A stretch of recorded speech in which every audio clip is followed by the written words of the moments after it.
दर्शकबिन सबैलाई नमस्कार। म जगत साई सुर्खेती। आज हाम्रो यात्रा चाहिँ कालीकोटको सानी त्रिवेणी गाउँपालिका लुसासम्मको छ है।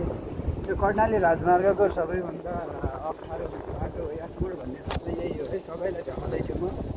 सबैजनाले भिडियो स्किप नगरेर हेरिदिनु होला। मेरो युट्युब च्यानल जगत साई 515मा सबैजनाले सब्सक्राइब गरिदिनु होला। दर्शकबिन सबैजनालाई हामी यासमोडको पुरै फुल दृश्य देखाउँदैछौँ।